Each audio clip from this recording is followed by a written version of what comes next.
Welcome everybody to another rendition of the Dominate the Nation on Maxine Dugan, and we have a special guest today. It's Amber Batt, who was featured in the HBO Max series called Lost Women of Alaska. And really with this series, it's a three-part series, and really what it's about is how sex workers stopped a serial killer. Welcome, Amber. So, Amber, I'm just so excited to have you here today because, you're a sex worker advocate with the Community United for Safety and Protection, which is Alaska's sex worker group, sex trafficking victims and our allies. And you found the photos of Cassandra Boskofsky in the sentencing documents of Brian Stephen Smith, who was convicted of killing two other women. And also, Amber, you were honored with the First Amendment Award by the Alaska Press Club in 2025 for your work, and also won the Best Blog of 2025 for 5 years forgotten on a phone about Cassandra. So I just so excited that you, Amber, stood up and you spoke out and you participated in this three-part series. And I just want to clarify for the audience, you are not the other Amber that is featured in this series.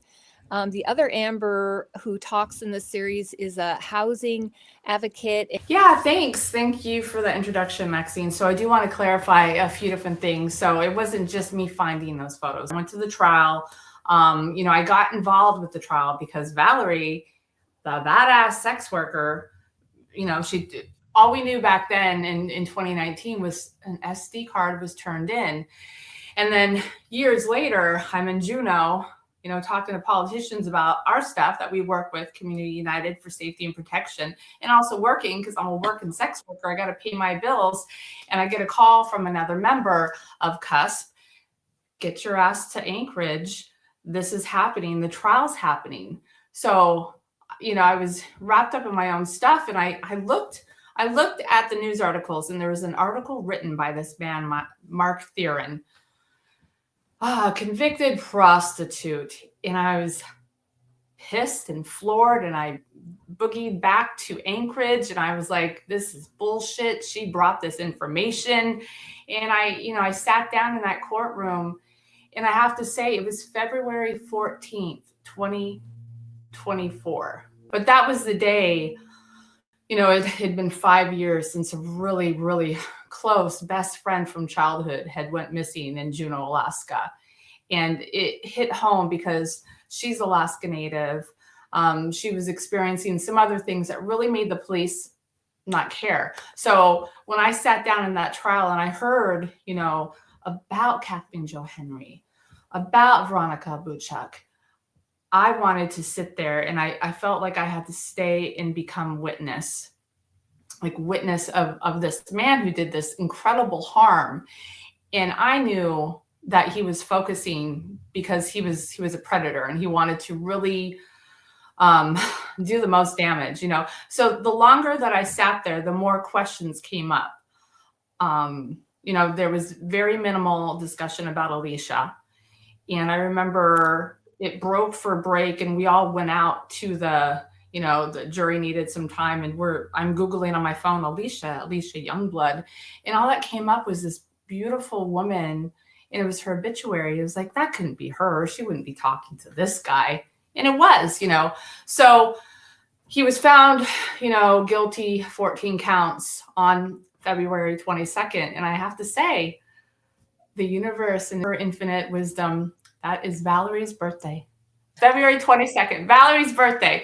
And it's also the day I was finally able to connect with her. And I brought her out for lunch, not knowing it was her birthday. And I was the one who was able to tell her he was convicted on all 14 counts. We still had a long way to go. We had a long way to go because he wasn't yet sentenced. And we also had a long way to go because of everything that happened during that trial. There was so many more things, like loose threads that, if no one's going to pull, because there weren't that many people there. Let's be honest. There was some national coverage. There were some amazing advocates sitting there, but it is a difficult case to hear. And when that trial wrapped up, I wanted to keep pulling those threads. And I especially wanted to keep pulling those threads about a man named Ian Calhoun. And, so we started doing protests. I was like, let's get this going. Because if there's something that I know how to do is stand on a sidewalk with a sign. Before I knew what protests were, that's what I was doing, right? And, I've been able to find my voice more throughout the years because of the things that I've been able to experience with you. And with Community United for Safety and Protection. Those are the things. So this is the space that I was moving in. I can't believe it's been 2 years, since that trial. That trial was so phenomenal. And Valerie was so phenomenal. And I put her Cash App in the banner sliding below because, sex workers like Valerie really need resources. They start off with her story, which I was glad. And she's just like, yeah, I'm a sex worker. And, that's how she came in possession of the videos that she eventually turns over to the police, who then finally, go talk to this guy.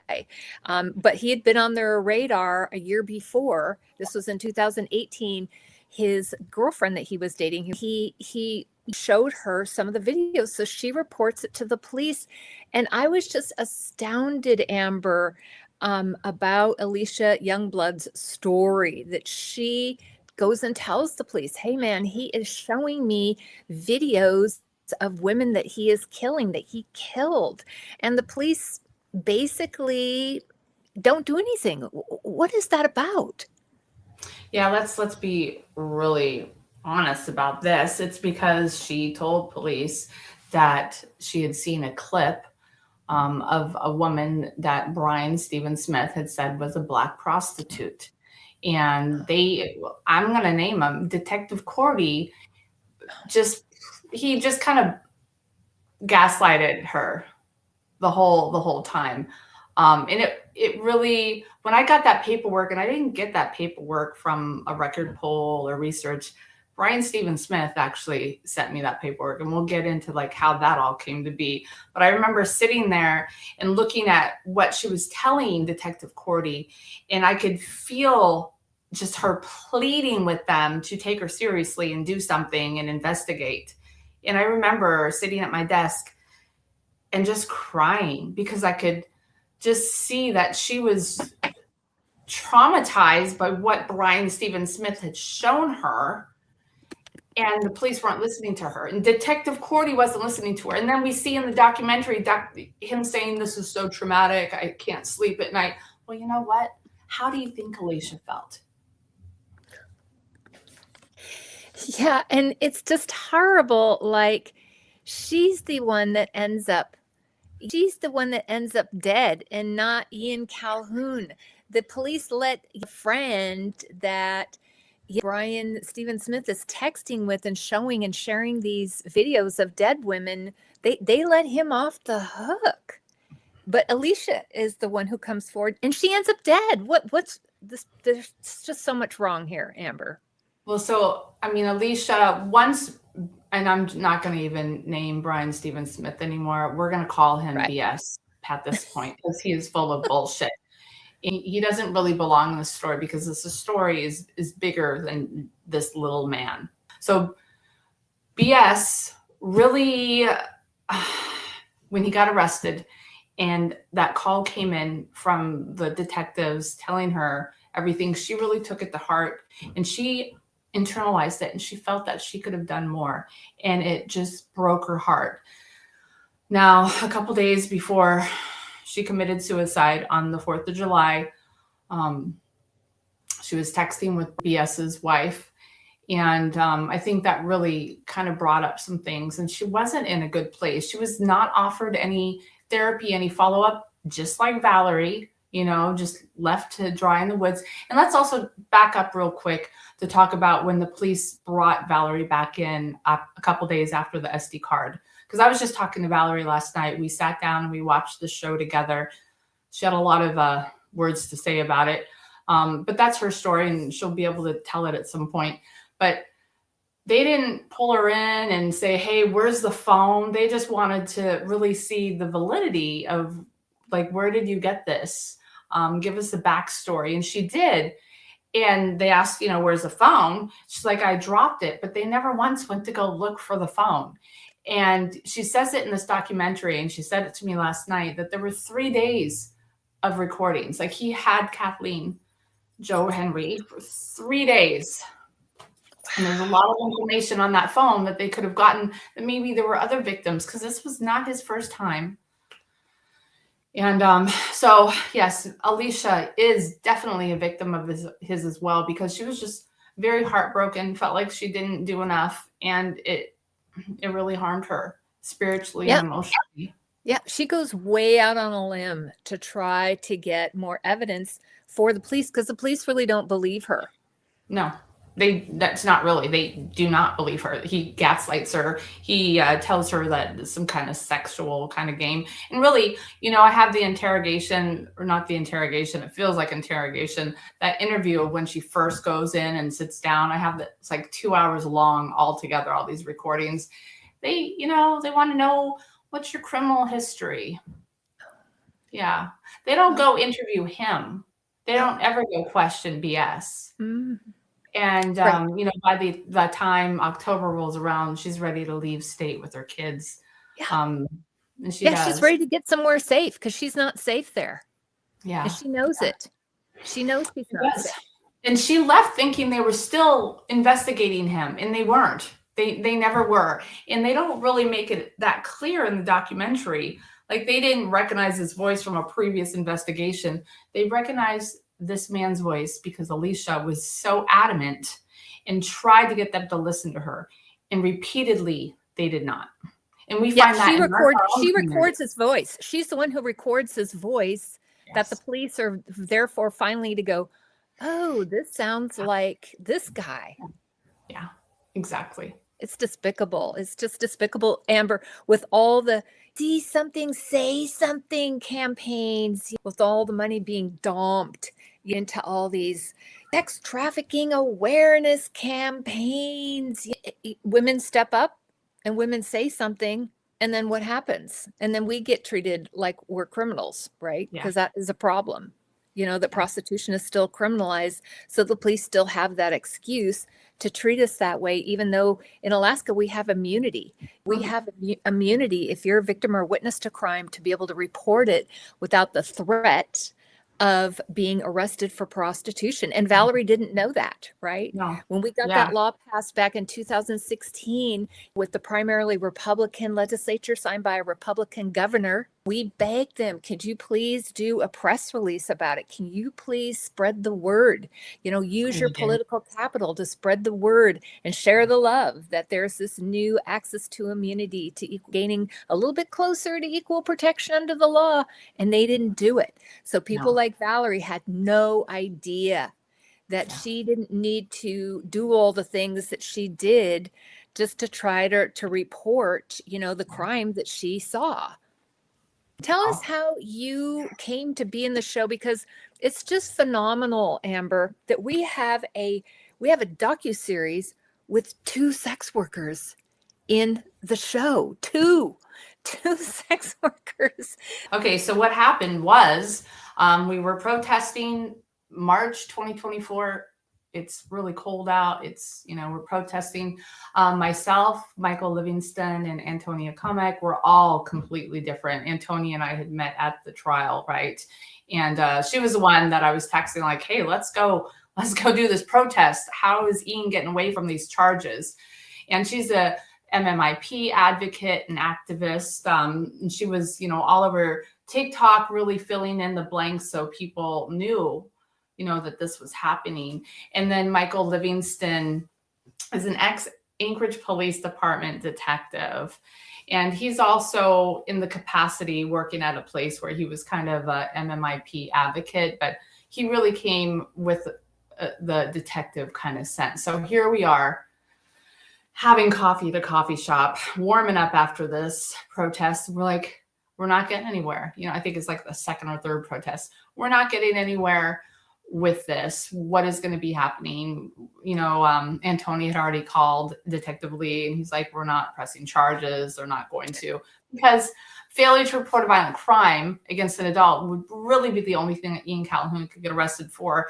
And that's a violation, which is nothing. It's a $500 fine. And the police weren't going to waste their time, because if you listen to his interrogation, which is just a little meet and greet, they tell him, he's a good young man.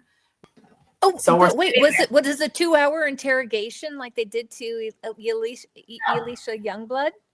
No, in those recordings with Alicia, those were like all the phone calls and her first interview and all of this other stuff. But no, they didn't spend that much time with him. They met him at his house at first, and they asked him very nicely to come down. They made remarks about how nice his father's house was. So this is a man who lives in an affluent neighborhood here in Anchorage, Alaska, a part that we call the hillside, where they're up on the hill and they get to look down on the people. And his parents are both very high up in the Anchorage municipality. So this is the kind of mix that we're going in. So we're sitting there like, how can we get more information? This isn't happening. So we know how racist BS is. So Antonia is definitely not going to be able, he's not going to talk to a detective. And Michael is also, he's Alaska Native. So I'm like, well, let me go in there and let me see what I can do.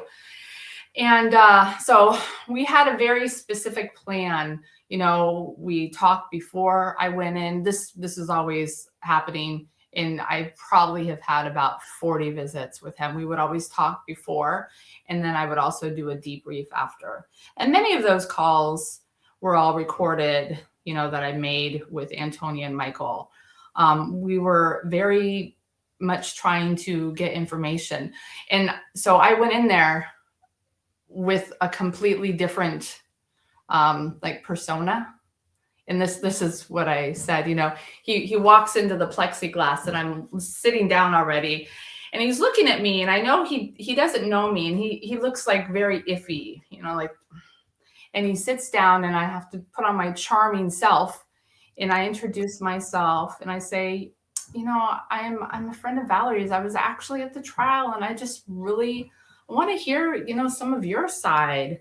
I know what it's like to be incarcerated and have charges. And so I tried to identify with him like that. He had no idea I was there to gain his trust and really take what I could from him. And I had no problem with that, because he's an evil person. And I really wanted to get this information from him. So I did, but I couldn't share what I was doing, because how do I tell my friends or any people knowing what I'm doing, like, hey, I'm going to visit this like just crazy man that was just doing all this harm to everybody in the community and filming it. Like, it was hard for me to talk about with people. And I wasn't embarrassed, but I felt like I was doing something wrong, but I knew I wasn't. But I was getting all of this information from him. And, I can put myself right back into those days of where I was working, and I was also having to listen to this man and all of these things that he was saying about people and why he didn't do it and why it's easier to kill certain people. And it was a therapy. But it still brings things up. So that is how I got involved in the show, because of all the information, I'm funneling this as much as possible without it being too obvious of what I'm giving to Antonia, so we can talk about Alicia. That's how I learned about Alicia. He sent me all the paperwork with the messages about Alicia. I'm able to talk about Ian. I'm able to question him, because I did find out about Cassandra from one of the record polls. Like, I had just gone into the courthouse, and it's like 3 images. What is this about? And then I asked him about it, and he gave me a line of bullshit. And, we started looking at other missing women in that time frame. And we had Cassandra on that list. There are other women on that list that I also brought up to him during that interview that was, filmed, but that didn't make it in there. Do you want to say anything about working with the production company and what that experience was like? Because, outing yourself as a sex worker to the production company and saying it on film and telling Brian, yeah, I'm Mhm. currently working, sex worker here. And he's like, oh,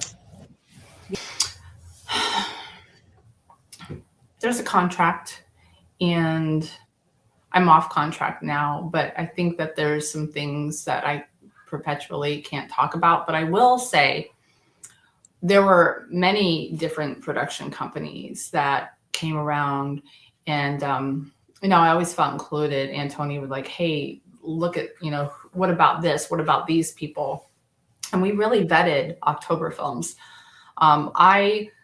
I told Antonia, like, I think they are the ones that we should go with, because I had watched Lost Woman of Highway 20, and I had seen it probably about a year before, and I found it very like victim centered. It wasn't sensationalized. It was a story that they were telling about all these young women that were really, it was a horrific case. And I was like, if they could tell that, I think that they could do something like that with this. So we actually had weekly meetings with them. Michael, myself, Antonia, some of the producers, some of the other, executive producer, like all of these different people were talking about like what we want to see, how is that community going to be voiced? Antonia is talking about MMIP stuff, and I'm talking about sex worker stuff. And we want to really make sure that we're not exploited, that our marginalized communities have a voice, that people are going to be centered and the victims will be centered and respected. And it was like every week for 3 months that we talked to these people. So, I stayed on as a consultant, and Antonia jumped off because the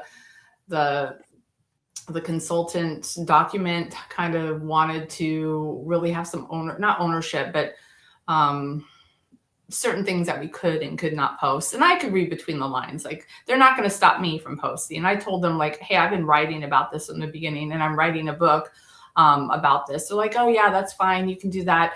We just don't want you to do another documentary. So I understood that, but there were some things that, they didn't get. And some red flags from that time, and Antonia chose to jump off, and I stayed on because I knew, like, they had all my information. I knew they were going to use it. I'd given them the scanned documents that BS had sent me that they weren't able to get anywhere else.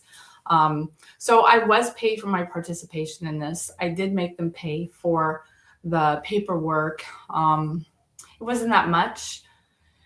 But it's a pain in the butt to get that paperwork and to copy it. I mean, you had to go sit with a serial killer to get that damn paperwork, Amber.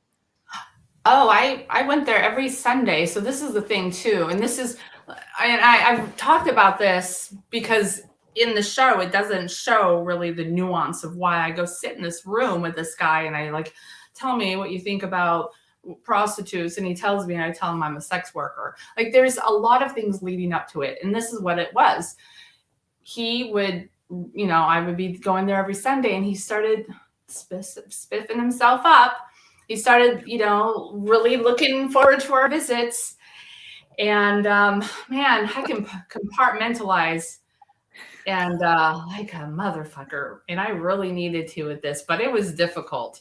It was difficult to not tell him exactly what I thought of him. I write about it in my book, about the things that I was thinking and the things I was experiencing during this time. And, there were some violent things that I was going through. Let's just say it like that. Like, yeah, that violence incites the violence, doesn't it? Oh yeah. And so what advice would you give to other sex workers or to other filmmakers who would want to include sex worker voices in their shows? I'd say have those conversations repeatedly and get everything in writing and record everything and keep all the paperwork, keep everything on email, record with your little recorder, screenshot, get backup and get receipts. Yeah. good That's what advice. That is Yeah. such good advice. And also, don't introduce them to anyone that you don't think will be a good fit to talk about your community. Number one. Yeah. That's all I'll say about that. Yeah, that's obvious. Good advice there. So he would be spiffed up and things like that. And, I was looking forward, by the time the production company was like, well, let's get this interview. And I have to say, the day that I interviewed him was July 9th. Now that day is very significant because it was 3 years to the day that Alicia had committed suicide. And it had been 10 years to the day that I was also arrested and that I was brought into that jail. So I'm in there interviewing this man. Wow. The same So day. you're going into the same jail where you were held, right? And oh my God, Amber. The visiting had always taken place into, I think it was called East Wing, but they were putting us over in the other section for the interview. And it was not lost on me that, July 9th, 2014, I was arrested on 7 counts of sex trafficking. And here I was 10 years from that day. I was interviewing this man. Wow. Yeah. So I get in there and I ask him a bunch of questions. And, this is the first time. So you see this interview is the first real interaction I've been able to kind of show my skin to him, show my teeth. Yeah. Wow. So did you tell him all that? Oh, I was arrested for things too. And, I know what it's like to be drinking and doing things. I want to really say, like, I never said, oh, what you did wasn't that bad. I never said anything like that. I just wanted him to understand that, oh, it's got to be so difficult being in jail. Oh, you're in the same cell that Israel Keys committed suicide and he stands over you tonight. Oh, that's so sad. That's got to be hard. Oh boy. Yeah.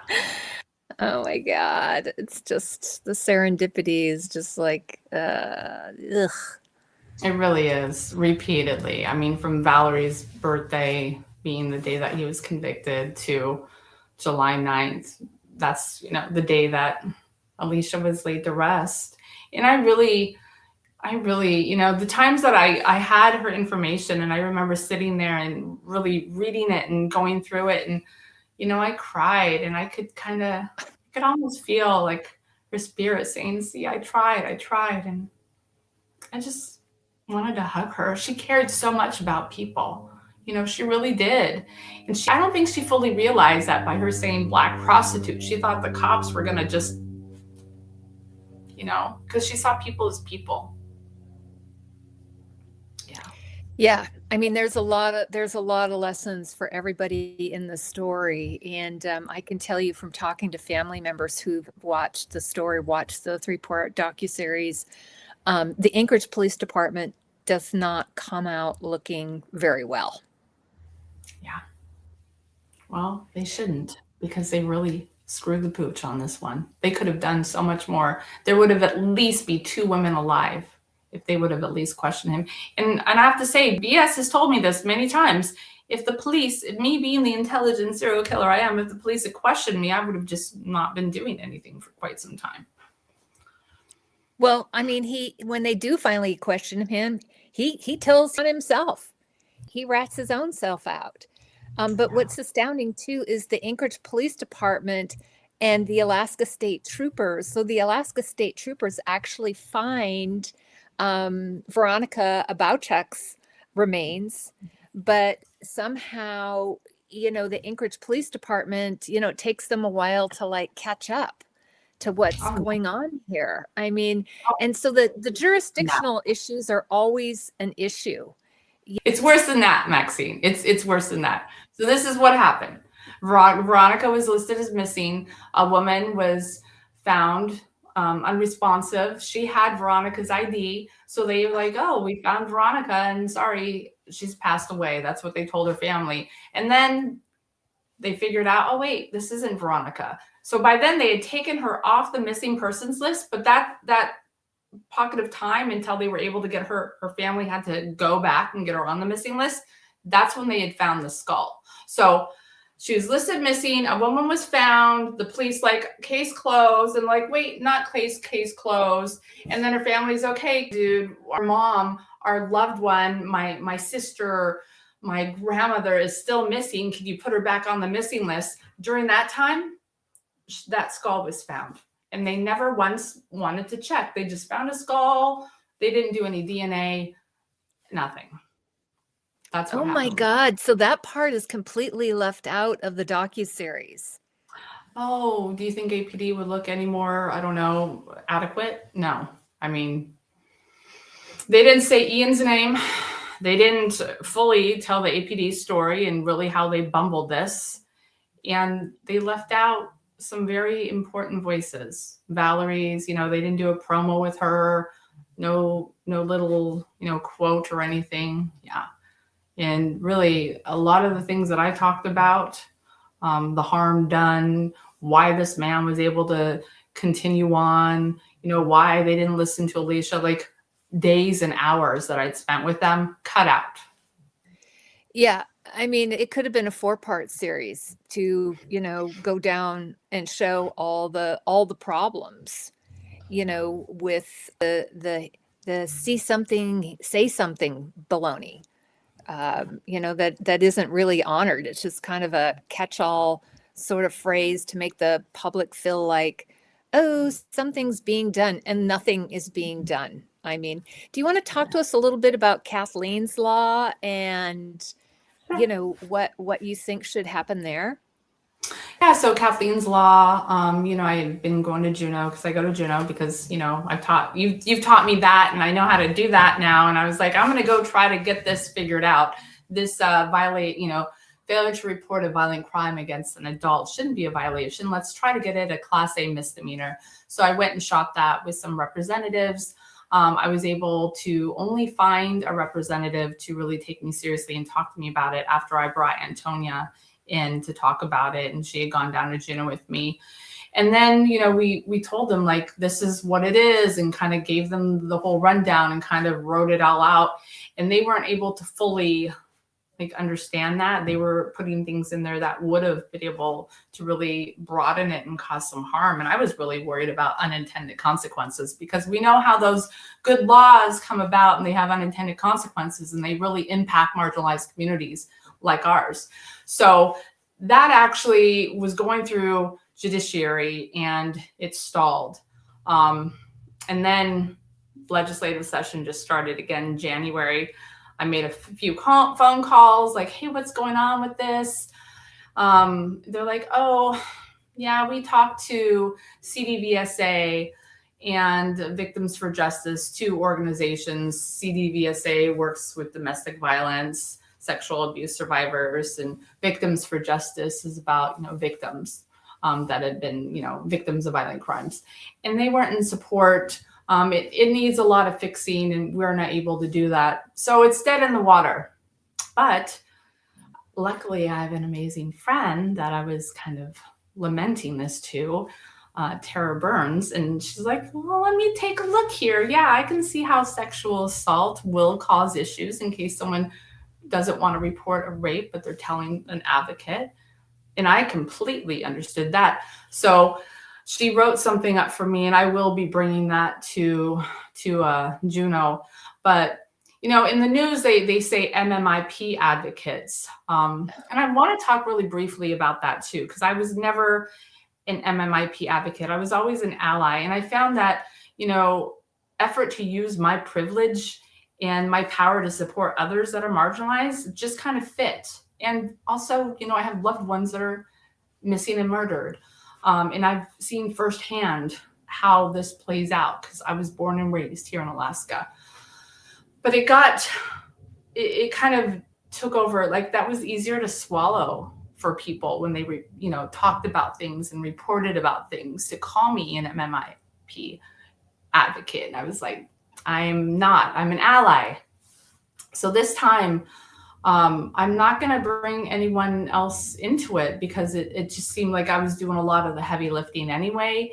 Didn't feel like I had any support. And I don't want my identity to get watered down. I really feel like I'm fighting to get my identity out there right now, because I feel like I got swallowed up and just kind of blurred and kind of left behind. And I don't like that. I was always there as a sex worker and a sex worker activist, first and foremost. And I was always there as an ally. I wasn't there as an activist or an advocate, because they have some amazing, powerful, dynamic activists. And I'm a big believer is stepping aside and checking my own power and privilege and letting people with that firsthand knowledge in, just like us, nothing about us without us. That's how I believe other marginalized communities should be able to. I'm not going to talk about anything that I don't have firsthand knowledge about. And I don't. I'm white, and there's privilege that comes with that. And I'm very aware with that. But also, I'm a sex worker, and I talk about sex worker things, and I get kind of dismissed because of that. In fact, I don't get kind of. I'm really tired of being dismissed about that. We have been at the forefront, and our voices are valuable. What we have to say is valuable. The contribution, if it weren't for you and Valerie, if it weren't for Valerie, that man would still be killing women today. Yeah. Right? Yeah. And so, we want to give some support and some props to our community, the Community United for Safety and Protection. We're Alaska's, sex worker group, former sex workers, sex trafficking victims, and our allies. And, survivors. And survivors. Yeah. We have been at the forefront, forever. Helping people out who are in desperate situations. And we don't have to do press releases about it. We don't have any money. We don't have any budget for that. We just do it all on our own volunteer time out of our own pockets. Yeah. Yeah, exactly. Yeah, exactly. And all these groups that are getting all this money, what have they done? Have they stopped a serial killer? No. They haven't. Did they go pull all these charging documents and all these court documents? No. No, they don't. Yeah. I have seen firsthand, I know how this has impacted me. This is how this has impacted my work. Like, I've had to take time off of work. And sometimes, like, I'm able to, because, I'm able to do this work because of my work, because I'm able to support myself. But sometimes, like, I am emotionally unavailable to do it. And I've had to pull away and not seeing clients because I'm not in a good headspace. It's really... Yeah. So you've had to lose your own economic circumstances in order to do this advocacy work. Yeah. Completely. After seeing the documentary and the dust is settling, and I've been able to hear other feedback from people. And then I've been able to kind of internalize that and kind of process it. A lot of things are coming up for me at this point. Yeah. Yeah, you're the bright light in this docuseries, Amber. You're the one that steps out and puts herself on the line and puts her economic circumstances and stability on the line to do the right thing. And all those MMIP people, all those people who say they care about sex trafficking victims and survivors, they need to be supporting us. They need to be at least saying that they support the repeal of the criminalization of prostitution laws.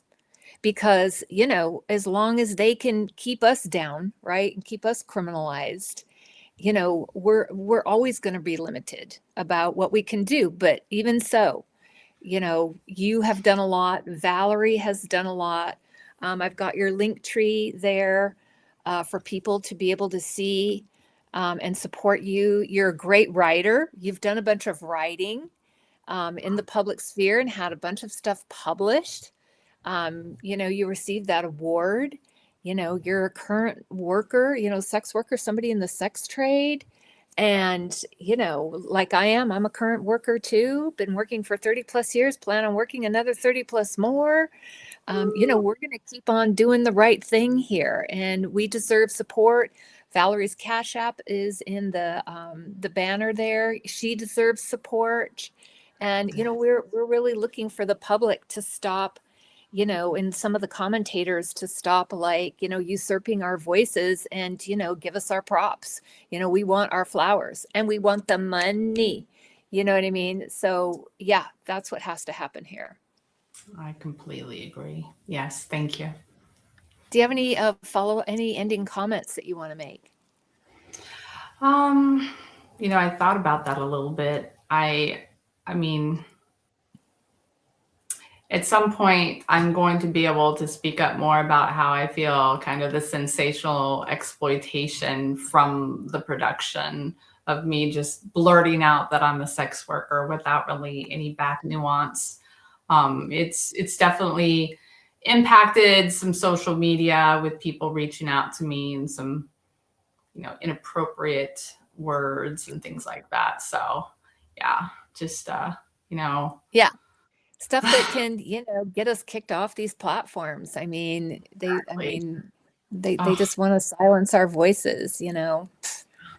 I'm sure they're irritated. Oh, those damn sex workers exposed to serial killer. How dare they, geez. Who do they think they are? Those whores. So yeah, I've found more of a voice in this, and I'm processing it, and Valerie's processing it too. She told me last night she still can only sleep like 2 or 4 hours, and what she saw those videos without anyone around her. She didn't have any support. She wasn't offered any support. Alicia wasn't offered any support. So, one way to support people that are survivors and people that are sex workers is to listen to us. And if we want decrim, then support us. If we want to report someone who's doing some harm, believe us. Yeah. Well, we need some major police reform because the systems that are in place now are not about listening to women. They're not about listening to victims, and they're definitely not about stopping serial killers. Yeah, thank you.